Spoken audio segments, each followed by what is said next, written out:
ನಮಸ್ತೆ. ಕಳೆದ ಒಂದು 3-4 ದಿನದಿಂದ ಇಡೀ ಜಿಹಾದಿಗಳು ಗೋಹಂತಕರ ಬ್ಯಾಕಿಗೆ ಸರಿಯಾಗಿ ಬೆಂಕಿ ಬಿದ್ದಿದೆ. ಏನು ಉರ್ಕೊಂಡು ಪುನೀತ್ ಕೆರೆಹಳ್ಳಿ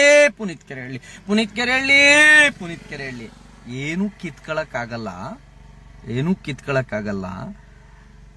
ನನ್ನ ಕೆಲಸ ನಾನು ಮಾಡ್ತಾನೆ ಇರ್ತೀನಿ. ಈ ದೇಶದ ಪ್ರಜೆಯಾಗಿ, ಒಬ್ಬ ಹಿಂದೂವಾಗಿ ನನ್ನ ಕೆಲಸವನ್ನ ನಾನು ಯಾವತ್ತೂ ನಿಲ್ಸಲ್ಲ. ನೀವು ಇಡೀ ನಿಮ್ಮ ಕಾಂಧಾನ ಎತ್ತಾಕೋ ಬಂದ್ರು ಕೂಡ ಅದಕ್ಕೆ ಎದೆ ತಟ್ಟಿ ಎದುರಿಗೆ ನಿಲ್ಲೋ ತಾಕತ್ತು ನನ್ನ ತಾಯಿ ಕೊಟ್ಟಿದ್ದಾಳ.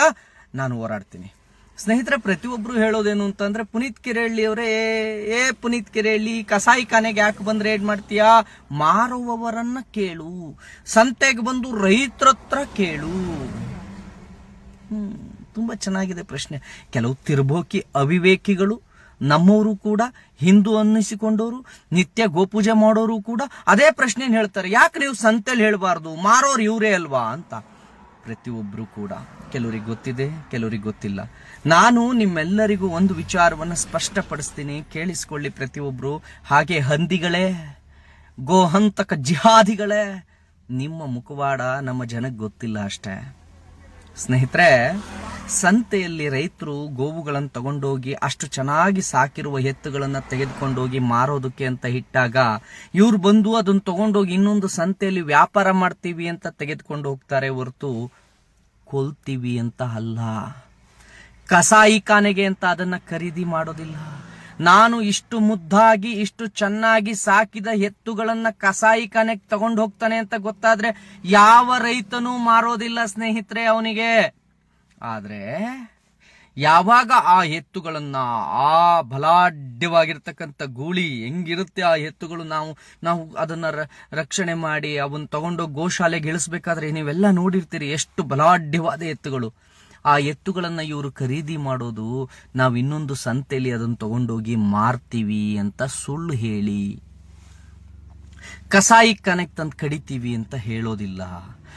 ಯಾವಾಗ ಒಬ್ಬ ಗೋಹಂತಕನ ಕೈಗೆ ಆ ಎತ್ತುಗಳು ಸಿಗ್ತಾವೋ ಆಮೇಲೆ ಅದನ್ನ ಕಸಾಯಿ ಖಾನೆಗೆ ಮಾರ್ತಾನೆ ಹೊರತು ಆರಂಭದಲ್ಲಿ ಯಾವ ರೈತರಿಗೂ ಗೊತ್ತಿರೋದಿಲ್ಲ. ರೈತರು ಸಂತೆ ಇವಾಗ್ಲಿಂದ ನಡೀತಾ ಇಲ್ಲ, ಶತಮಾನಗಳಿಂದ ನಡೀತಾ ಇದೆ. ಶತಮಾನಗಳಿಂದ ಆ ಓರಿಗಳನ್ನು ತಗೊಂಡೋಗಿ ಇನ್ನೊಂದು ಸಂತೆಯಲ್ಲಿ ಮಾರೋದು, ಆ ಸಂತೆಯಿಂದ ಇನ್ನೊಂದು ಸಂತೆಗೆ ಮಾರೋದು ನಡೀತಾ ಇದೆ. ಯಾವ ರೈತನೂ ಕೂಡ ಇದು ಕಸಾಯಿ ಖಾನೆಗೆ ಹೋಗುತ್ತೆ ಅಂದ್ರೆ ಮಾರೋದಿಲ್ಲ. ಆದ್ರೆ ಇವತ್ತು ಎಲ್ಲರೂ ಕೂಡ ರೈತರ ಮೇಲೆ ಗೂಬೆ ಕೂರಿಸಿ, ರೈತರು ಮಾರ್ತಾರೆ ನಾವು ತರ್ತೀವಿ.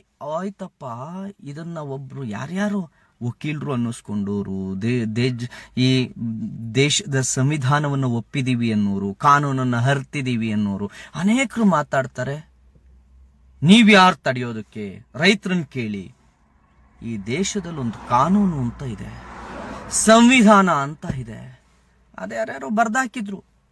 ನೀವು ಬಿಜೆಪಿಗೆ ಹೇಳಿ, ಕಾಂಗ್ರೆಸ್ಗೆ ಹೇಳಿ, ಗುರು, ನಾನು ಬಿಜೆಪಿ, ಕಾಂಗ್ರೆಸ್, JDSಗೆ ಹೇಳೋದಕ್ಕೆ ಕೇಳ್ಕೊಳ್ತಿಲ್ಲ. ಒಬ್ಬ ಹಿಂದುವಾಗಿ ನಾನು ಪೂಜಿಸುವ ಆ ಗೋಮಾತೆಯನ್ನ ಯಾರಾದ್ರೂ ಕಡಿದ್ರೆ ಕಾನೂನು ಬಾಹಿರ.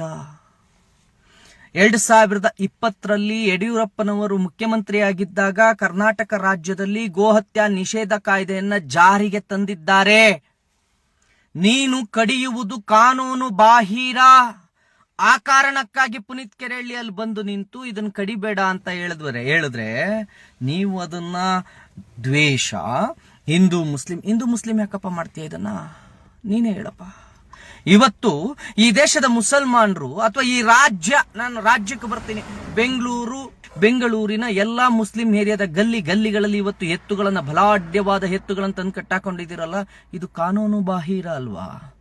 ಯಾವುದು ಈ ನೆಲದ ಕಾನೂನು, ಆ ಕಾನೂನಿಗೆ ಗೌರವ ಕೊಡೋದೆ ಇದು ನನ್ನ ಧಾರ್ಮಿಕ ಹಕ್ಕು ಅಂತ ಹೇಳಿ, ನಾನು ಕುರ್ಬಾನಿ ಕೊಡೋದು ಇದು ನನ್ನ ಹಕ್ಕು, ನನ್ನ ಆಹಾರದ ಹಕ್ಕು ಅಂತ ಹೇಳಿ ನೀನು ಅದನ್ನ ಕಡಿತೀನಿ ಅಂತ ತಂದು ಇಟ್ಕೊಂಡಿದ್ಯಲ್ಲ, ಈ ನೆಲದ ಕಾನೂನಿಗೆ ಏನ್ ಗೌರವ ಕೊಡ್ತಾ ಇದೀಯ ನೀನು? ಕಸಾಯಿ ಖಾನೆಯನ್ನ ನಡೆಸಬಾರ್ದು ಅಂತ ಈ ದೇಶದ ಕಾನೂನು, ಈ ರಾಜ್ಯದ ಕಾನೂನು ಹೇಳುವಾಗ ಯಾರೊಬ್ಬನು ಕೂಡ ಪುನೀತ್ ಕೆರೆಹಳ್ಳಿ ಕೇಳ್ತಾ ಇರೋದು ಸರಿ ಇದೆಯಲ್ಲ, ನಾವು ಈ ದೇಶದ ಕಾನೂನನ್ನ ಪಾಲನೆ ಮಾಡ್ಬೇಕಲ್ಲ ಅಂತ ಹೇಳಿ ಯಾವ ಒಬ್ಬ ವ್ಯಕ್ತಿಯೂ ಕೂಡ ಆ ಮುಸಲ್ಮಾನರು ಯಾರು ಆ ಗೋವನ್ನ ಹತ್ಯೆ ಮಾಡ್ತಿದ್ರು, ಆ ಗೋ ಹತ್ಯೆ ಮಾಡ್ತಕ್ಕಂಥ ಮುಸಲ್ಮಾನರನ್ನ ಕೇಳಲೇ ಇಲ್ವಲ್ರಿ, ಪ್ರಶ್ನೆನೇ ಮಾಡ್ಲಿಲ್ವಲ್ರಿ. ನೀವು ಅವ್ರನ್ನ ತಾನೇ ಪ್ರಶ್ನೆ ಮಾಡ್ಬೇಕಿತ್ತು. ಯಾವ ಆಧಾರದ ಮೇಲೆ ಇದನ್ನ ತಂದಿದ್ದೀರಿ, ಇದನ್ನ ಹೇಗ್ ಕಡಿತಾ ಇದ್ದೀರಿ, ಇದು ಕಾನೂನು ಬಾಹಿರ ಅಲ್ವಾ, ಪುನೀತ್ ಕೆರೆಹಳ್ಳಿ ಬಿಟ್ಬಿಡಿ, ನೀವು ಮಾಡ್ತಿರೋ ತಪ್ಪಲ್ವಾ ಅಂತ ಯಾವ ಮುಸಲ್ಮಾನ, ಒಬ್ಬ ಮುಸ್ಲಿಂ ಕೂಡ ಹೋಗಿ ಇನ್ನೊಬ್ಬ ಮುಸಲ್ಮಾನನ್ ಪ್ರಶ್ನೆ ಮಾಡ್ಲಿಲ್ಲ. ಕಾನೂನು ಅರಿತು ನಾನು ವಕೀಲ ಅಂತ ಹೇಳಿಕೊಳ್ಳುವ ಅನೇಕ ಮುಸ್ಲಿಂ ವಕೀಲರು ಕೂಡ ಅವ್ರ ಪರವಾಗಿ ನಿಂತ್ಕೊಂಡು ಪುನೀತ್ ಕೆರೆಹಳ್ಳಿ ಬಂದ್ರೆ ಹೊಡೀರಿ, ಬಡೀರಿ, ಸಾಯಿಸ್ರಿ, ಇನ್ಯಾರೋ ಅಂಬಿಕಾ ಅಂತೆ ವಕೀಲರು ಆಕೆ ಬರ್ದಾಕೊಳ್ತಾರೆ, ಈ SDP ಈ ಮುಸ್ಲಿಂ ಮಂಚು ಇನ್ನೇನ್ ಪುನೀತ್ ಕೆರೆಹಳ್ಳಿನ ಕೊಲ್ತಾರೆ, ಈತ ಅರ್ಕೆಯ ಕುರಿ, ಬಿಜೆಪಿ ಕುರಿ. ಬಿಜೆಪಿನ ಯಾಕ್ರಿ ಹೇಳ್ಕೊಂಡ್ಬರ್ತೀರಾ ಇದಕ್ಕೆ? ನಾನು ಒಬ್ಬ ಹಿಂದೂ ತಾಯಿಯ ಗರ್ಭದಲ್ಲಿ ಜನಿಸಿರ್ತಕ್ಕಂಥ ಒಬ್ಬ ಹಿಂದೂ. ನನ್ನನ್ನು ನೀವು ತೇಜೋವಧೆ ಮಾಡಿ ಅವನನ್ನು pimp ಅಂತಾನೋ, phone pay Google pay ಭಿಕ್ಷುಕ ಅಂತಾನೋ ಕರೆದು ಏನ್ ಸಾಧಿಸ್ತೀರಿ? ಈ ನೆಲದ ಕಾನೂನನ್ನೇ ಗೌರವಿಸದ ಒಂದು ಸಮುದಾಯವನ್ನ ಪ್ರಶ್ನೆ ಮಾಡೋಕಾಗದೇ ಇರ್ತಕ್ಕಂಥ ನಿರ್ವೀರ್ಯರು ನೀವು, ನಾನಲ್ಲ. ಗಣಪತಿ ಹಬ್ಬ ಬಂದಾಗ ಇಷ್ಟೇ ಅಡಿ ಗಣಪತಿ ಇಡಬೇಕು ಅಂದಾಗ ನಾವು ಒಪ್ಕೊಳ್ಳಿಲ್ವಾ? ಅದನ್ನು ಪಾಲಿಸ್ಲಿಲ್ವಾ? ನಾವು ಕೆಮಿಕಲ್ ಬಳಸಬಾರ್ದು ಗಣಪತಿಗೆ ಅಂದಾಗ ನಾವು ಒಪ್ಕೊಳ್ಳಿಲ್ವಾ? ಮಣ್ಣು, ಪರಿಸರ ಪ್ರೇಮಿ ಗಣೇಶನ್ ನಾವು ಇಟ್ಕೊಳ್ಳಿಲ್ವಾ? ನಾವೇನಾದ್ರು ಉದ್ದಟತನ ಮೆರೆದ್ವಾ? ನಾವು ಇಡ್ತೀವಿ, ಇದು ನಮ್ಮ ಧಾರ್ಮಿಕ ನಂಬಿಕೆ, ನೀವ್ಯಾರು ಕೇಳೋಕೆ ಅಂತ ಅಂದ್ವಾ? ಬಲಿ ಕೊಡಬೇಡಿ ಅಂತ ಹೇಳಿದಾಗ ಬಲಿ ಕೊಡೋದು ನಿಲ್ಲಿಸ್ಲಿಲ್ವಾ? ನಮ್ಮ ಧಾರ್ಮಿಕ ಹಕ್ಕು ಅಂತ ಹೇಳಿದ್ವಾ? ನಾವು ರಾಮರಸವನ್ನ ಮಾಡಿ ಕುಡಿಬಾರ್ದು, ರಾಮರಸ ಕುಡಿಬಾರ್ದು, ಅದು ಕಾನೂನು ಬಾಹಿರ ಅಂದಾಗ ನಾವು ಒಪ್ಪಿಕೊಳ್ಳಿಲ್ವಾ? ಹಿಂದೂಗಳಾಗಿ ನಾವು ಪ್ರತಿಯೊಂದನ್ನು ಕೂಡ, ಪ್ರತಿ ಕಾನೂನು ಬಂದಾಗ್ಲೂ ಈ ನೆಲದ ಕಾನೂನನ್ನು ನಾವು ಒಪ್ಪಿಕೊಂಡ್ವಲ್ಲ. ಎಲ್ಲಿ ಮುಸಲ್ಮಾನರು ಹಿಜಾಬ್ನ ಬಂದಾಗ್ಲೂ ಕೂಡ ಇಲ್ಲ, ಇದು ನನ್ನ ಧಾರ್ಮಿಕ ಹಕ್ಕು ಅಂತಾರೆ. ಅದರಲ್ಲೂ ನಾವು ಪೂಜಿಸಿ ನಾವು ಆರಾಧಿಸುವ ಗೋಮಾತೆಯನ್ನ ಕಾನೂನು ಇದ್ದಾಗ್ಲೂ ಕೂಡ ಅದನ್ನ ಕೊಲ್ಲಬಾರ್ದು, ಹತ್ಯೆ ಮಾಡಬಾರ್ದು ಅನ್ನುವ ಈ ನೆಲದ ಕಾನೂನನ್ನ ಮೀರಿ ನಿಮ್ಮ ಎದುರಿಗೆ ಅದನ್ನ ತಂದು ನಾವು ಕೊಲ್ತೀವಿ, ಇದು ನಮ್ಮ ಧಾರ್ಮಿಕ ಹಕ್ಕು ಅಂದಾಗ್ಲೂ ಕೂಡ ಪ್ರಶ್ನೆ ಮಾಡೋಕ್ಕಾಗದೆ ನಿರ್ವೀರ್ಯರಾಗಿರತಕ್ಕಂಥ ನೀವು ನನಗೆ ಪ್ರಶ್ನೆ ಮಾಡಕ್ ಬರ್ತೀರೇನ್ರಿ? ನನಗೆ ಪ್ರಶ್ನೆ ಮಾಡಕ್ ಬರ್ತೀರಾ? ನಾಚಿಕೆ ಆಗೋದಿಲ್ವಾ ಸಮಾಜಕ್ಕೆ? ಎಷ್ಟ್ ಇಡೀ ಕಾಂಧಾನ್ನ ಎತ್ಕೊಂಡು ಗೋಹಂತಕರು ಬಂದ್ರು ಕೂಡ ಅವರಿಗೆ ಹೆದೆ ಕೊಟ್ಟು ಎದುರಿಗೆ ನಿಂತ್ಕೊಂಡು ಮಾತಾಡೋ ತಾಕತ್ತು ನನಗಿದೆ. ಆದ್ರೆ ನಮ್ಮ ಹಿಂದೂಗಳು ಅನ್ನಿಸ್ಕೊಂಡವರು, ಗೋವನ ಪೂಜೆ ಮಾಡ್ತೀವಿ ಅಂದವ್ರೆ, ಅವ್ರು ಹೇಲ್ ತಿನ್ಕೊಂಡು ಅವ್ರ ಹಂಡ್ ನೆಕ್ಕೊಂಡು ಅವ್ರ ಹಿಂದೆ ನಿಂತ್ಕೊಂತೀರಿ ಅಂತ ಅಂದಾಗ ನನಗೆ ಎಷ್ಟು ಬೇಸರ ಆಗುತ್ತೆ ಗೊತ್ತಾ? ಗೋಹತ್ಯೆ ಮಾಡೋದನ್ನ, ಈ ನೆಲದ ಕಾನೂನನ್ನ ಮೀರಿ ಗೋವುಗಳನ್ನ ಹತ್ಯೆ ಮಾಡೋದನ್ನ, ಈ ನೆಲದ ಸಂವಿಧಾನ ಕಾನೂನನ್ನ ಮೀರಿ ನಡೆದುಕೊಳ್ಳುವ ಒಬ್ಬ ಮುಸಲ್ಮಾನನನ್ನ ಮತ್ತೊಬ್ಬ ಮುಸ್ಲಿಂ ಪ್ರಶ್ನೆ ಮಾಡಲಿಲ್ಲ. ಬಿಕಾಸ್ ಧರ್ಮ ನಮ್ ಧರ್ಮದವನು ಅಂತ. ಯಾವ್ಯಾವಾಗ ಭಾರತ ಇಡೀ ಇಸ್ಲಾಮಿಕ್ ಆಡಳಿತವನ್ನ ಎದುರಿಸಿ ಇನ್ನೇನು ಗೆಲ್ಲುವ ಹಂತದಲ್ಲಿದ್ವೋ ಆಗೆಲ್ಲ ಇಸ್ಲಾಂ ರಾಜರುಗಳು ಹೋಗಿ ಅಫ್ಘಾನಿಸ್ತಾನದಲ್ಲೋ ಮತ್ಯಾವುದೋ ರಾಜನ ಮುಂದೆ ಭಾರತದಲ್ಲಿ ಇಸ್ಲಾಂ ನಾಶವಾಗ್ತದೆ, ಬಂದು ನನಗೆ ಸಹಾಯ ಮಾಡು ಅಂತ ಕೇಳ್ತಾರೆ. ಅವರು 2 ಲಕ್ಷ 3 ಲಕ್ಷ ಸೈನ್ಯಗಳನ್ನು ತೆಗೆದುಕೊಂಡು ಬಂದು ಇಲ್ಲಿ ಭಾರತದ ರಾಜರುಗಳ ಮೇಲೆ ಯುದ್ಧ ಮಾಡಿ ಇದನ್ನ ಗೆಲ್ಲಿಸಿ ಅವ್ರಿಗೆ ಕೈ ಕೊಟ್ಟು ಹೋಗ್ತಾರೆ. ಇದು ಇತಿಹಾಸ. ಯಾವ್ದ್ಯಾವ್ದೋ ದೇಶದಿಂದ ಬಂದು ಇಲ್ಲಿ ಇಸ್ಲಾಂನ ಉಳಿಸೋದಕ್ಕೆ ಅವರು ಸಾಥ್ ಕೊಟ್ರು. ಈಗಲೂ ಕಾನೂನನ್ನ ಮೀರಿ ಸರ್ಕಾರಗಳು, ಕರ್ನಾಟಕದ ಕಾಂಗ್ರೆಸ್ ಸರ್ಕಾರ, ನನ್ನ ದೇಶದಲ್ಲಿ, ನನ್ನ ರಾಜ್ಯ, ಈಗ ನೀವು ರಾಜ್ಯದವರು, ಈ ರಾಜ್ಯದಲ್ಲಿ ಗೋಹತ್ಯೆ ನಿಷೇಧ ಕಾಯ್ದೆ ಜಾರಿಯಲ್ಲಿದ್ರೂ ಕೂಡ ಬೀದಿಯಲ್ಲಿ ಮನೆಯ ಮುಂದೆ ಗೋವುಗಳನ್ನ, ನಾವು ಆರಾಧಿಸುವ ಗೋವುಗಳನ್ನು ತಗೊಬಂದು ಕಟ್ಟಾಕೊಂಡಿದ್ದಾರೆ. ಅದನ್ನು ಪ್ರಶ್ನೆ ಮಾಡೋದಕ್ಕೆ ನಿರ್ವೀರ್ಯರಾಗಿರ್ತಕ್ಕಂಥ ನೀವುಗಳು ಪ್ರಶ್ನೆ ಮಾಡ್ತಾ ಇರುವಂತ ವ್ಯಕ್ತಿಯನ್ನು ಕೂಡ ನಿಂದಿಸೋದಕ್ಕೆ ಹಿಂದು ಮುಂದೆ ನೋಡದೆ ಏನೇನೋ ಕೆಟ್ಟದಾಗಿ ನಿಂದಿಸ್ತೀರಿ. ಏನ್ ಸಾಧಿಸ್ತೀರಿ ನೀವು? ಏನನ್ನ ಸಾಧಿಸ್ತೀರಾ? ಏನಾಗ್ತಾ ಇದೆ ನಿಮಗೆ? ಅರ್ಥ ಬಿಡ್ರಿ. ಪುನೀತ್ ಕೆರೆಹಳ್ಳಿ ಬೇಡ, ನಾಳೆಯಿಂದ ನಾನು ಈ ಕೆಲಸ ನಿಲ್ಲಿಸ್ತೀನಿ. ನಿಮ್ಮಲ್ಲಿ ಯಾರಿಗಾದ್ರೂ ತಾಕತ್ತಿದೆಯಾ ಈ ನೆಲದ ಕಾನೂನನ್ನು ಉಳಿಸಿಕೊಳ್ಳೋದಕ್ಕೆ? ಮಾತೆತ್ತಿದ್ರೆ ರೈತರನ್ನ ಅಡ್ಡ ತಂದು ಇಟ್ಕೊಳ್ಳೋದು, ಮಾತೆತ್ತಿದ್ರೆ ಬೇರೆ ಏನೇನೋ ತಂದು ಅಡ್ಡ ಇಟ್ಕೊಳ್ಳೋದು. ಅವನು ಫೋನ್ ಪೇ ಗೂಗಲ್ ಪೇ ಭಿಕ್ಷುಕ, ನಾನು ಫೋನ್ ಪೇ ಗೂಗಲ್ ಪೇ ಭಿಕ್ಷೆ ಬೇಡಿ ಮನೆ ಕಟ್ಟಿದ್ದೀನ? ನಮ್ಮ ಅಪ್ಪಂಗೆ ಪಂಚೆ ಬನೀನು ಕೊಡ್ಸಿದೀನ? ನಮ್ಮ ಅಮ್ಮಂಗೆ ಸೀರೆ ಕೊಡ್ಸಿದೀನ? ಇಲ್ಲ ನಾನೇನಾರು ಕಾರು ಗೀರು ತಗೊಂಡು ಮೆರಿತಿದ್ದೀನ? ಇಲ್ವಲ್ಲ.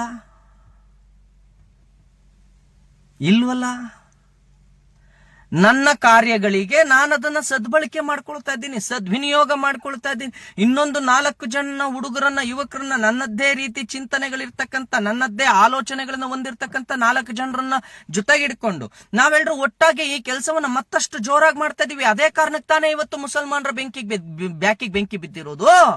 ಪುನೀತ್ ಕೆರೆಳಿ ಒಬ್ನೇ ಮಾಡ್ತಾ ಇದ್ದ, ಇವತ್ತು ಅವನ ಜೊತೆಗೆ 8-10 ಜನ ಯುವಕರು ಬರ್ತಾರೆ. ಯಾಕೆ ಬರ್ತಾರೆ ಅಂತ ಅಂದ್ರೆ ಇವರೆಲ್ಲರೂ ನನಗೆ ಸಹಾಯ ಮಾಡಿದ್ರು, ಆ ಸಹಾಯದಿಂದ ನಾನೊಂದು ತಂಡ ಕಟ್ಕೊಂಡೆ. ನಾನು ನನ್ನ ಸ್ವಂತಕ್ಕೆ ಬಳಸ್ಲಿಲ್ಲ ಅಲ್ವಾ. ಮೈ ಮುರಿದು ದುಡಿ, ಏನ್ ದುಡ್ದೇನ್ ಮಾಡ್ಲಿ ನಾನು? ನಿಮ್ ತರ ಷಂಡ್ರಂತ ಬದುಕ್ಲಾ? ನಾನ್ ದುಡ್ದು ನಿಮ್ ತರ ಷಂಡ್ರಂತ ಬದುಕ್ಲಾ? ಅನ್ಯಾಯ ಕಂಡ್ರು, ಅಕ್ರಮ ಕಂಡ್ರು ಪ್ರಶ್ನೆ ಮಾಡಕ್ ಆಗದೆ ಇರೋ ನಿರ್ವೀರ್ಯರಂತೆ ಷಂಡರಂತ ಬದುಕ್ಲಾ? ನನ್ನ ತಾಯಿ ಗರ್ಭದೊಳಗೆ ನಾನು ಹುಟ್ಟಿದ್ದೀನಿ. ನಾನ್ ಷಂಡ ಅಲ್ಲ, ನಾನ್ ನಿರ್ವೀರ್ಯ ಅಲ್ಲ. ನಾನು ಪ್ರಶ್ನೆ ಮಾಡೋ ತಾಕತ್ತನ್ನು ಹೊಂದಿದ್ದೀನಿ. ಯಾರು ನೀವು ಪುನೀತ್ ಕೆರೆಯಲ್ಲಿ ಮೈ ಮುರಿದು ದುಡಿ ಅಂತಿರೋ, ಒಂದ್ಸಲ ಬಂದು ನಾವು ಗೋವು ಹಿಡಿತೀವಲ್ಲ, ನಮ್ ಜೊತೆಗೆ ಬನ್ರಿ, ತಾಕತ್ತಿದ್ರೆ ನಮ್ಮನ್ನ ಯಾವನಿಗೆ ಬೇಕು ಈ ಕೆಲಸ ಅಂತ ವಾಪಸ್ ಓಡೋಗ್ಬಿಡ್ತೀರಾ. 3 ದಿನ ಊಟ ನಿದ್ದೆ ಇಲ್ಲದೆ ಕಾರ್ ಇಲ್ಲಿಂದ ಎಲ್ಲೆಲ್ಲಿಗೋ ಓಡಿಸ್ಕೊಂಡು 600-700 ಕಿಲೋಮೀಟರ್ ಕಾರ್ ಡ್ರೈವಿಂಗ್ ಮಾಡ್ಕೊಂಡು ಕಾರಲ್ಲಿ ಕೂತ್ಕೊಂಡು ಅಲ್ಲೋಗಿ ಗೋವಿನ ಗಾಡಿನ ಹಿಡಿದು ಅಲ್ಲಿ ಗೋವುಗಳನ್ನ ಇಳಿಸಿ ಗೋಶಾಲೆಗೆ ಆ ಗೋವುಗಳನ್ನ ಇಳಿಸ್ಬೇಕಾದ್ರೆ ಪಡುವಂತಹ ಶ್ರಮ ಅಲ್ವಾ? ಯಾವುದೇ ಒಂದು ಹೋರಾಟ ಯಶಸ್ವಿ ಆಗಬೇಕು ಅಂತ ಅಂದ್ರೆ ಶ್ರಮ ತಾನೇ ವಹಿಸ್ಬೇಕು. ಆ ಶ್ರಮ ನಿಮ್ ಕಣ್ಣಿಗೆ ಕಾಣೋದಿಲ್ವಾ? ಯಾವ್ದಾದ್ರು ಒಂದು ದೇವಾಲಯವನ್ನು ಸ್ವಚ್ಛ ಮಾಡ್ಬೇಕು ಅಂತ ಅಂದ್ರೆ ಶ್ರಮ, ಆ ಬೆವರು ಹರಿಸ್ಲೇಬೇಕಲ್ವೇನ್ರಿ? ನೀವು ನಿಮ್ಮ ಮನೆಗೆ ನಿನ್ನ ಹೆಂಡತಿ ಮಕ್ಳನ್ನ ಸಾಕಕ್ ದುಡಿದ್ರೆ ಮಾತ್ರ ಶ್ರಮ, ನಾವು ಸಮಾಜಕ್ಕೆ ದುಡಿದ್ರೆ ಅದು ಶ್ರಮ ಅಲ್ವಾ? ಆ ಶ್ರಮದ ಲೆಕ್ಕ ಗಣನೆಗೆ ಬರೋದಿಲ್ವಾ? ನೀನು ನಿನ್ನ ಮನೆಗೆ ಗಾಡಿ ಡ್ರೈವ್ ಮಾಡಿದ್ರೆ ಅದು ಡ್ರೈವಿಂಗು. ನಾನು ಕಸಾಯಿಖಾನೆಗೆ ಹೋಗೋ ಗೋವುಗಳನ್ನು ರಕ್ಷಣೆ ಮಾಡೋದಕ್ಕೆ 800 ಕಿಲೋಮೀಟರ್ ಗಾಡಿ ಓಡಿಸ್ಕೊಂಡು ಹೋದ್ರೆ ಅದು ಶ್ರಮ ಅಲ್ಲ. ನಿನ್ನ ಹೆಂಡತಿ ಮಕ್ಳಿಗೆ ಅನ್ನ ಹಾಕಕ್ ದುಡ್ದಿದ್ ಮಾತ್ರ ಶ್ರಮ. ನಾನು ಗೋರಕ್ಷಣೆಗೆ ಹೋಗಿದ್ದಂತಾಗ ಹೋಗುವ ಗಾಡಿ ಓಡಿಸೋದು ಶ್ರಮ ಅಲ್ಲ. ಅಲ್ಲಿ ಎತ್ತುಗಳನ್ನ ಇಳಿಸೋದು ಮಾಡೋದು ಶ್ರಮ ಅಲ್ಲ. ಅದು ಮೈ ಮುರಿದಂಗಲ್ಲ. ನಾಚಿಕೆಗೇಡಿನ ಮಾತುಗಳನ್ನ ಆಡಬೇಡಿ. ತಾಕತ್ತಿದ್ರೆ ನಮ್ ಜೊತೆಗೆ ಬಂದು ಇರ್ರಿ, 5 ದಿನ. ಯಾವ್ದು ಸುಲಭ ಅಂತ ಗೊತ್ತಾಗುತ್ತೆ, ಅದೋ ಇದೋ ಅಂತ. ಬೆಳಿಗ್ಗೆ ಹೋಗಿ ಸಂಜೆ ಹೊತ್ತಿಗೆ ಕೆಲಸ ಮುಗಿಸ್ಕೊಂಡು ಬರೋದು ಈಸಿನೋ ಅಥವಾ ನಮ್ಮದು ಕಷ್ಟನೋ ನಿಮ್ದು ಕಷ್ಟನೋ ಅಂತ ಗೊತ್ತಾಗುತ್ತೆ. 1 ವಾರ ಬಂದು ಇರ್ರಿ ನಮ್ ಜೊತೆಗೆ, ನೋಡೋಣ. ಸಂಸಾರದ ಸುಖ ಇಲ್ದೆ ಅಪ್ಪ ಅಂತ ಕರೆಯೋಕ್ ಮಕ್ಕಳು ಇಲ್ಲ, ಗಂಡ ಅಂತ ಕರೆಯೋಕ್ ಹೆಂಡತಿನೂ ಇಲ್ಲ. ಇಡೀ ಸಂಸಾರ ಸುಖಗಳನ್ನೆಲ್ಲ ಬದಿಗೆ ಸರಿಸಿ ಬೆಳಿಗ್ಗೆ ಸಾಯಂಕಾಲ ಅಂದೆ, ಹಗಲು ರಾತ್ರಿ ಅಂದೆ ನಾವು ಹೋಗಿ ಹೋರಾಟ ಮಾಡ್ತೀವಲ್ಲ, ಅದು ಶ್ರಮ ಅಲ್ಲ. ಅದು ನಿಮಗೆ ದಂಧೆ ಅನ್ಸುತ್ತೆ ಅಲ್ವಾ? ದಂಧೆ ಮಾಡೋರಿಗೆ ಹೇಳಿ, ರೋಲ್ ಕಾಲ್ ಮಾಡ್ಕೊಂಡು ಬದುಕೋರಿಗೆ ಹೇಳಿ, ನಮ್ಮಂತೋರಿಗಲ್ಲ. ಆಮೇಲೆ ಇನ್ಯಾರೋ ಒಬ್ಬ ಕೇಳ್ತಾ ಇದ್ದ, ಎಂತ ಅವಿವೇಕಿ ಅಯೋಗ್ಯ ಇರ್ಬೇಕು ಅಂದ್ರೆ, ನೀವು ರಕ್ಷಣೆ ಮಾಡಿದ ಗೋವುಗಳನ್ನೆಲ್ಲ ಎಲ್ಲಿ ಬಿಟ್ಟಿದ್ದೀರಾ, ಏನ್ ಮಾಡ್ತಾ ಇದ್ದೀರಾ, ಮಾರ್ಕೊಂಡಿದ್ದೀರಾ ಅಂತ. ಅವಿವೇಕಿ, ನಿಂತರ ತಾಯಿನ ಕರ್ಕೊಂಡು ಬಂದು ಇನ್ನೊಬ್ರ ಜೊತೆ ಮಲಗಿಸಿ ತಮ್ಮನ್ನ ಹುಟ್ಟಿಸ್ಕೊಳ್ಳೋರಲ್ಲ, ಅಥವಾ ತಾಯಿನೋ ಹೆಂಡ್ತಿನೋ ಮಲಗಿಸಿ ಹಣ ಮಾಡೋರು ಅಲ್ಲ. ಆಯ್ತಾ? ಇದಕ್ಕಿಂತ ಇನ್ನು ಕಾರವಾಗಿ ಹೇಳೋಕ್ ಆಗಲ್ಲ ಅನ್ಸತ್ತೆ. ಇದಕ್ಕಿಂತ ಇನ್ನು ಮುಂದುವರೆದು ಹೇಳೋದಕ್ಕಾಗಲ್ಲ ಅನ್ಸುತ್ತೆ. ಹೇಳೋಕೆ ಬರುತ್ತೆ, ಎದುರಿಗೆ ಬಂದ್ರೆ ಹೇಳ್ತೀನಿ. ಸಾಮಾಜಿಕ ಜಾಲತಾಣಗಳಲ್ಲಿ ಬೇಡ ಅಂತ ಸುಮ್ಮನಿದ್ದೀನಿ. ಸ್ನೇಹಿತರೆ, ನಾವು ಗೋವುನ ಗಾಡಿಯನ್ನು ತಡಿತೀವಿ. ಈಗ ನಿನ್ನೆ ಮಾಸ್ತಿಲಿ ಹಿಡಿದ್ವಿ, ಅಲ್ಲಿ ಗೋವುಗಳನ್ನು ರಕ್ಷಣೆ ಮಾಡಿ ಅದನ್ನ ತಗೊಂಡೋಗಿ ಗೋಶಾಲೆಗೆ ಬಿಡ್ಬೇಕಾಗಿರೋದು ಪೊಲೀಸ್ನವ್ರ ಕರ್ತವ್ಯ. ಅದು ಪೊಲೀಸ್ ಮಾಡ್ತಾರೆ, ನಾವಲ್ಲ. ನಾವು ಸಹಾಯ ಮಾಡ್ತೀವಿ ಅವರಿಗೆ ಅಷ್ಟೇ. ಗಾಡಿ ಹಿಡ್ದಾಗ ಸ್ಥಳಕ್ಕೆ ಪೊಲೀಸ್ನವ್ರು ಕರೆಸ್ತೀವಿ, ಎಲ್ಲ ವಿಡಿಯೋ ಹಾಕಿದೀವಲ್ರಿ. ಆಮೇಲೆ ಆ ಗೋವುಗಳನ್ನು ಇಳಿಸ್ಬೇಕಾದ್ರೆ ಹೋಗಿ ನಾವು ಗೋಶಾಲೆಗೆ ಇಳಿಸಿರೋದಲ್ವಾ, ಅಲ್ಲಿ ಲೆಕ್ಕ ಬರ್ಕೊಳ್ತಾರ್ರಿ ಪೊಲೀಸ್ನವರು. ಎಷ್ಟು ಗಂಡು, ಎಷ್ಟು ಹೆಣ್ಣು, ಎಷ್ಟಿದ್ವು, ಯಾವ ತರ ತುಂಬಿದ್ವಿ ಅಂತ ಕಾನೂನಿಗೆ ಕೊಡ್ಬೇಕದನ್ನ. ಅದು ವಿಚಾರಣೆ ಆಗಬೇಕು. ಅದು ನ್ಯಾಯಾಲಯದ ಸುಪರ್ದಿಲಿರುತ್ತೆ, ಪುನೀತ್ ಕೆರೆಹಳ್ಳಿ ಸುಪರ್ದಿಲಲ್ಲ. ನಾನು ಆ ಎತ್ತುಗಳನ್ನು ತಗೊಂಡೋದ್ರೆ ಏನು ಮಾತು ಅಂತ ಮಾತಾಡ್ತಿರ್ರಿ. ಅಟ್ಲೀಸ್ಟ್ ಕಾನೂನಿನ ಅರಿವಿರ್ಬೇಕು. ಅವಳು ವಕೀಲರು ಅಂತ ಹೇಳಿ ಬರ್ದಾಕೊಂಡಿದ್ದಾರೆ. ದಯವಿಟ್ಟು ನನಗೆ ವಕೀಲರು ಮರ್ಯಾದೆ ಹಾಳು ಮಾಡ್ಬೇಡಮ್ಮ ತಾಯಿ. ಗೋವು ಎಲ್ಲಿ ಅಂತ ಕೇಳ್ತೀಯಲ್ಲಮ್ಮ, ನಿನಗೆ ನಾಚಿಕೆ ಆಗೋದಿಲ್ವೇನಮ್ಮ ನಿಂಗೆ? ಏನೇನೋ ಹೆಸರು ಹಾಕೊಂಡಿದ್ದೀರಿ, ಯಾಕೆ ಬೇಕು? ನಾವು ಗಾಡಿ ಹಿಡಿದ್ರೆ ಅದು ಪೊಲೀಸ್ನವರ ಸುಪರ್ದಿಗೆ ಹೋಗುತ್ತೆ, ಪೊಲೀಸ್ನವರು FIR ಮಾಡ್ತಾರೆ, ಆಮೇಲೆ ಗೋಶಾಲೆಗೆ ಬಿಡೋದಕ್ಕೆ ಒಂದು ಪತ್ರ ರೆಡಿ ಮಾಡ್ತಾರೆ ಪೊಲೀಸ್ನವರು. ಇಂತಿಷ್ಟ ಗೋವುಗಳನ್ನ ಇಂಥವ್ರು ನಮ್ಮ ಕಂಪ್ಲೇಂಟ್ ಕೊಟ್ಟಿದ ಕಾರಣ ಗಾಡಿ ಹಿಡಿದು ನಾವು ಈ ರೀತಿ ಇದನ್ನ ಗೋಶಾಲೆಗೆ ಬಿಡ್ತಾ ಇದೀವಿ, ಇಟ್ಕೊಳ್ಳಿ ಅಂತ ಪೊಲೀಸ್ನವ್ರು ಪತ್ರ ಬರೀತಾರೆ. ಆಮೇಲೆ ಅದನ್ನ ಪೊಲೀಸ್ನವರು ಸಮ್ಮುಖದಲ್ಲಿ ನಾವೆಲ್ಲರೂ ಹೋಗಿ ಅದನ್ನ ಇಳಿಸ್ತೀವಿ. ಗೋವುಗಳನ್ನ ಪುನೀತ್ ಕೆರೆಹಳ್ಳಿ ಹ್ಯಾಂಡ್ ಓವರ್ ತಗೊಳ್ಳೋದಿಲ್ಲ. ಇನ್ನು ಮುಂದುವರೆದು ಇನ್ನೂ ಅನೇಕ ರೀತಿ ಪ್ರಶ್ನೆಗಳನ್ನು ಕೇಳ್ತೀರಿ. ಫೋನ್ ಪೇ, ಗೂಗಲ್ ಪೇ, ಭಿಕ್ಷುಕ ಅನ್ನೋದ್ರಿಂದ ಹಿಡಿದು ಅನೇಕ ರೀತಿ ಹಣ ತೆಗೆದುಕೊಳ್ಳೋದು ಪ್ರತಿ ಸಂಘಟನೆಗಳು, ಪ್ರತಿ ಪಕ್ಷಗಳು ತೆಗೆದುಕೊಳ್ತಾವೆ. ಇನ್ನೂ ಅಧಿಕಾರಕ್ಕೆ ಬಂದಿಲ್ಲ. ನಾವು ಅಧಿಕಾರಕ್ಕೆ ಬರ್ತೀವಿ ಅಂತ ಹೇಳುವ KRS ಪಕ್ಷ ತಗೊಳ್ಳೋದಿಲ್ವಾ ದೇಣಿಗೆಯನ್ನ? ಫೋನ್ ಪೇ ಗೂಗಲ್ ಪೇಲೇ ತಗೊಳ್ಳೋದು ಅವರು. ಕಾಂಗ್ರೆಸ್ ಪಕ್ಷ ದೇಣಿಗೆ ತಗೊಳ್ಳೋದಿಲ್ವಾ? ಫೋನ್ ಪೇ ಗೂಗಲ್ ಪೇನೇ ತಗೊಳ್ಳೋದು. BJP ತಗೊಳ್ಳೋದಿಲ್ವಾ? JDS ತಗೊಳ್ಳೋದಿಲ್ವಾ? ಮಠ ಮಾನ್ಯಗಳು ತೆಗೆದುಕೊಳ್ಳೋದಿಲ್ವಾ? ಮುಜರಾಯಿ ಇಲಾಖೆ ಪ್ರತಿ ದೇವಸ್ಥಾನದ ಮುಂದೆ ಒಂದು ಸ್ಕ್ಯಾನರ್ ಇಟ್ಟಿರುತ್ತೆ, ನೀವು ಇದರಲ್ಲಿ ಸ್ಕ್ಯಾನ್ ಮಾಡಿ ದೇಣಿಗೆ ಕೊಡಿ ದೇವಸ್ಥಾನಕ್ಕೆ ಅಂತ. ಆದ್ರೆ ಪುನೀತ್ ಕೆರೆಹಳ್ಳಿ ತೆಗೆದುಕೊಂಡ್ರೆ ಮಾತ್ರ ಭಿಕ್ಷುಕ. ಯಾಕೆ? ನಾನು ಪ್ರಶ್ನೆ ಮಾಡ್ತಿದ್ದೀನಲ್ಲ ಅನ್ಯಾಯವನ್ನ, ನಾನು ಪ್ರಶ್ನೆ ಮಾಡ್ತಾ ಇದ್ದೀನಲ್ಲ. ಈ ನೆಲದಲ್ಲಿ ಮುಸಲ್ಮಾನರು ಯಾವ ಕಾನೂನಿಗೂ ಯಾವ ಸಂವಿಧಾನಕ್ಕೂ ಗೌರವ ಕೊಡ್ತಿಲ್ಲ ಅನ್ನೋದನ್ನ ನಾನು ತೋರಿಸ್ತಿದ್ದೀನಲ್ಲ. ಲಾರಿಗಳಲ್ಲಿ ಹಿಂಸಾತ್ಮಕವಾಗಿ ಗೋವುಗಳನ್ನು ತುಂಬಿಕೊಂಡು ಹೋಗ್ತಾರೆ. ಇದು ನಮ್ಮ ನಂಬಿಕೆಯ ಪ್ರಶ್ನೆ ರೀ. ಇದು ನಮ್ಮ ನಂಬಿಕೆ. ಗೋವು ಅನ್ನೋದನ್ನ ಪಕ್ಕಕ್ಕಿಡಿ. ಇದು ಈ ನೆಲದ ನಂಬಿಕೆ. ಆ ನಂಬಿಕೆಯನ್ನು ನಿಮ್ಮ ಮುಂದೆನೆ ಹತ್ಯೆ ಮಾಡಬೇಕಾದ್ರೆ ಕಣ್ಮುಚ್ಚಿ ಕುಳಿತುಕೊಂತೀರಿ. ಸಾಧ್ಯ ಆದ್ರೆ ಪ್ರಶ್ನೆ ಮಾಡಿ. ನಿಮ್ ಕೈಲಿ ಸಾಧ್ಯ ಆಗ್ಲಿಲ್ವಾ? ಬಿಟ್ಬಿಡಿ. ನಾವು ಪ್ರಶ್ನೆ ಮಾಡ್ತಿದೀವಲ್ಲ. ಅವ್ರ ಹಂಡ್ ಯಾಕ್ರಿ ನೆಕ್ತೀರಾ? ಒಂದು ಓಟಿಗೆ ಅಥವಾ ಭಯಕ್ಕೆ? ಒಂದಾ ಪ್ರಶ್ನೆ ಮಾಡೋದಕ್ಕೆ ಭಯ, ಅಥವಾ ಅವರು ಓಟ್ ಹಾಕಿ ನಿಮಗೆ ಅಧಿಕಾರ ಕೊಡ್ತಾರೆ ಅಂತ. ನಿರ್ಲಜ್ಜರ್ ನೀವು. ನಾಚಿಕೆ ಮಾನ ಮರ್ಯಾದೆ ಇಲ್ಲದೆ ಇವತ್ತು ದೇಶವನ್ನ ಬಲಿ ಕೊಡೋದಕ್ಕೆ ನಿಂತಿರ್ತಕ್ಕಂಥ ನೀವು ಈ ನೆಲದ ಕಾನೂನನ್ನು ಕೂಡ ಮೀರಿ ಉಲ್ಲಂಘನೆ ಮಾಡಿ, ಈ ನೆಲದ ಕಾನೂನನ್ನು ಉಲ್ಲಂಘಿಸಿ ಅವರು ಗೋವನ್ನು ಹತ್ಯೆ ಮಾಡಬೇಕಾದ್ರೆ ಅದನ್ನು ಸರಿ ಅಂತ ವಾದ ಮಾಡ್ತೀರಿ ಅನ್ನೋದಾದ್ರೆ, ಪುನೀತ್ ಕೆರೆಹಳ್ಳಿನ ಪ್ರಶ್ನೆ ಮಾಡೋ ಯಾರಾದ್ರೂ ತಾಕತ್ತಿದ್ರೆ, ನೈತಿಕತೆ ಇದ್ರೆ ಹೋಗಿ ಅವ್ರ ಕಸಾಯಿಖಾನೆಗಳ ಮುಂದೆ ನಿಂತ್ಕೊಂಡು ನಾವು ಪ್ರಶ್ನೆ ಮಾಡೋದ್ನಲ್ಲ ಅದೇ ರೀತಿ ಪ್ರೀತಿಯಿಂದ ಪ್ರಶ್ನೆ ಮಾಡ್ರಿ ನೋಡೋಣ, ಯಾಕಯ್ಯ ಮಾಡ್ತಿದ್ಯಾ ಅಂತ. ನಾಚಿಕೆ ಆಗ್ಬೇಕ್ರಿ ನಿಮ್ಗೆಲ್ಲ. ಈ ನೆಲದಲ್ಲಿ ಹುಟ್ಟಿದ್ದೀರಾ, ಈ ನೆಲದ ಕಾನೂನನ್ನ ಗೌರವಿಸಬೇಕಾಗಿರೋದು ನಿಮ್ ಕರ್ತವ್ಯ. ನಾನು ಇಲ್ಲಿವರೆಗೂ ನಾನು ಮಾಡಿದ್ದೆಲ್ಲ ಅದೇ. ಆದ್ರೆ ಅದಕ್ಕೆ ನನ್ನನ್ನೇ ಕಾನೂನು ಬಾಹಿರ ಕೃತ್ಯ ಮಾಡ್ತೀರಿ ಏನ್ರಿ? ನಾನು ಯಾವ್ದು ಕಾನೂನು ಬಾಹಿರ ಕೃತ್ಯ? ಅಕ್ರಮ ಗೋ ಸಾಗಾಟನೆಯನ್ನ ಮಾಡ್ತಾ ಇರೋದೊಂದು ತಪ್ಪು ಅಂತ ಹೇಳಿದ್ದ, ಅಥವಾ ಇಲ್ಲಿಗಲ್ ಕಸಾಯಿಖಾನೆಗಳನ್ನ ಮುಚ್ಚಿಸಿದ್ದು ನನ್ನ ತಪ್ಪ, ಅಥವಾ ಅಕ್ರಮ ಬಾಂಗ್ಲಾ ವಲಸಿಗರು ಇಲ್ಲಿದ್ದಾರೆ ಅಂತ ಹೇಳಿದ್ದು ನನ್ನ ತಪ್ಪ? ಯಾವುದು ತಪ್ಪು? ಪ್ರತಿ ಬಾರಿ ನನ್ನ ವಿರುದ್ಧ ಒಂದು ಫೇಕ್ ಕಂಪ್ಲೇಂಟ್ ಮಾಡೋದು, ಸುಳ್ಳು ದೂರು ದಾಖಲು ಮಾಡೋದು, ಕೊನೆಗೆ ನನ್ನನ್ನು ಆರೋಪಿ ಅಂತ ಕರೆಯೋದು. ಕೊನೆಗೆ ಪಾಪ ರೀ ಆ ನಾಗಲಕ್ಷ್ಮಿ ಮೇಡಮ್ ಆ ದೇವಸ್ಥಾನದಲ್ಲಿ ಸಿಕ್ಕಿದ್ವಿ. ನಾನು ಆ ದೇವಸ್ಥಾನಕ್ಕೆ ಹೋಗಿದ್ದೆ, ಅವರು ಆ ದೇವಸ್ಥಾನಕ್ಕೆ ಬಂದಿದ್ರು. ಅವ್ರೇನ್ ನನ್ನ ನುಡ್ಕೊಬಂದು ಶುಭಾಶಯ ಹೇಳಲಿಲ್ಲ, ನಾನೇನು ಅವರು ನುಡ್ಕೊಂಡೋಗಿ ಶುಭಾಶಯ ಕೇಳಲಿಲ್ಲ. ಪಾಪ ಎದುರು ಬದ್ರು ಆದಾಗ ನನ್ನ ಜನ್ಮದಿನ ಅಂತ ಅವ್ರಿಗೆ ಗೊತ್ತು. ಯಾರೋ ಹೇಳಿದ್ರು ಪುನೀತ್ ಕೆರೆಹಳ್ಳಿ ಅವ್ರದ್ದು ಜನ್ಮದಿನ, ಅದಕ್ಕೆ ಬಂದಿದ್ದಾರೆ ಅಂತ. ಸಂತೋಷದಿಂದ ಒಳ್ಳೇದಾಗ್ಲಿ ಅಂತ ಹೇಳಿ ಅರಸಿದ್ದಕ್ಕೆ ಎಲ್ಲರಿಗೂ ಬೆಂಕಿ ಬೀಳುತ್ತೆ ಅನ್ನೋದಾದ್ರೆ, ಪುನೀತ್ ಕೆರೆಹಳ್ಳಿಗೆ ಒಂದು ಬಹುಮಾನವನ್ನ, ಒಂದು ಯಾವುದೋ ಒಂದು ಕನ್ನಡ ರಾಜ್ಯೋತ್ಸವ ಅಂತ ಹೇಳಿ ಒಂದು ಬಹುಮಾನವನ್ನ ನ್ಯಾಯಮೂರ್ತಿ ಸಂತೋಷ್ ಹೆಗ್ಡೆ ಅವ್ರು ಕೊಟ್ರೆ ನಿಮ್ ಬ್ಯಾಕಿಗೆ ಬೆಂಕಿ ಬೀಳುತ್ತೆ ಅನ್ನೋದಾದ್ರೆ, ಇವತ್ತು ಅನೇಕ ಹಿಂದೂಗಳನ್ನ ಹಣ ಕೊಟ್ಟು ಅವರಿಗೆ ಹೆಣ್ಣೆ ಕೊಡಿಸಿ ನನ್ನ ವಿರುದ್ಧ ಮಾತಾಡೋದಕ್ಕೆ ಇದೇ ಜಿಹಾದಿಗಳು ಮುಂದಕ್ಕೆ ಬಿಡ್ತಾರೆ ಅಂದ್ರೆ ನನಗೆ ಬಹಳ ಸಂತೋಷ ಆಗುತ್ತೆ. ಯಾಕೆ ಅಂತಂದ್ರೆ ನಿಮ್ ಕೈಲಿ ಏನು ಕಿತ್ಕೊಳಕ್ಕಾಗದೆ ನಮ್ಮ ಹಿಂದೂಗಳನ್ನೇ ಎತ್ಕಡ್ತಾ ಇದ್ದೀರಾ ಅಷ್ಟೇ. ಯಾವನೇನೇ ಎತ್ಕಟ್ಟಿದ್ರು, ನೀವೇನೇ ಮಾಡಿದ್ರು, ನೀವೆಲ್ಲ ಅನ್ಕೊಂಡಿರ್ಬೋದು ಪುನೀತ್ ಕೆರೆಹಳ್ಳಿಗೆ ಬರೋ ಹಣವನ್ನ ನಿಲ್ಲಿಸ್ಬಿಟ್ರೆ ಹೋರಾಟ ನಿಲ್ಲಿಸಬಹುದು ಅಂತ. ತಿಪ್ಪರ್ಲಾಗ ಹಾಕಿರೂ ಆಗೋದಿಲ್ಲ, ತಿಪ್ಪರ್ಲಾಗ ಹಾಕಿರೂ ಆಗೋದಿಲ್ಲ. ನೀವೇನೇ ಮಾಡಿ, ಗೋ ಹಂತಕರೇ ನೀವೇನೇ ಮಾಡಿ ನನ್ನ ಹೋರಾಟವನ್ನು ನಿಲ್ಲಿಸೋದಕ್ಕೆ ಸಾಧ್ಯ ಇಲ್ಲ. ನಿಮ್ಮ ಎಲ್ಲ ಕಾನೂನು ಬಾಹಿರ ಕೃತ್ಯಗಳನ್ನು ಬೀದಿಗೆಳಿತೀನಿ, ನಾಡಿನ ಜನರನ್ನ ಜಾಗೃತಿ ಮಾಡ್ತೀನಿ, ಹಿಂದೂಗಳನ್ನ ಏಕತೆ ಮಾಡಿಕೊಂಡು ಕರ್ಕೊಂಡು ಬಂದು ನಿಲ್ಲಿಸ್ಕೊಂತೀನಿ. ಲಕ್ಷ ಲಕ್ಷ ಹಿಂದೂಗಳನ್ನ ನಾನು ಒಂದುಗೂಡಿಸ್ತೇನೆ. ನಿಮಗೆ ತಾಕತ್ತಿದ್ರೆ ನೀವು ಒಬ್ಬಪ್ಪನಿಗೆ ಹುಟ್ಟಿದ್ರೆ ತಡೀರಿ. ನನ್ನನ್ನು ಕೊಲ್ತೀರಿ ಅಂತ ಹೇಳಿ ಯಾರೋ ಅಂಬಿಕಾ ಅಂತ ವಕೀಲರಂತೆ ಬರ್ದಾಕೊಂಡಿದ್ದಾಳೆ, ಮುಸ್ಲಿಂ ಮಂಚ್ ಮತ್ತು SDPI ಪುನೀತ್ ಕೆರೆಹಳ್ಳಿ ನನಗೆ ಬಲಿ ಕೊಡ್ತಾರೆ ಅಂತ. ತಾಕತ್ತಿದ್ರೆ ಒಬ್ಬಪ್ಪಂಗೆ ಹುಟ್ಟಿದ್ರೆ ಅವ್ರು ನನಗೆ ಬಲಿ ಕೊಡ್ಲಿ, ನೋಡೋಣ ನಾನಾ ಅವರ ಅಂತ ನಾವು ನೋಡೇ ಬಿಡ್ತೇವೆ.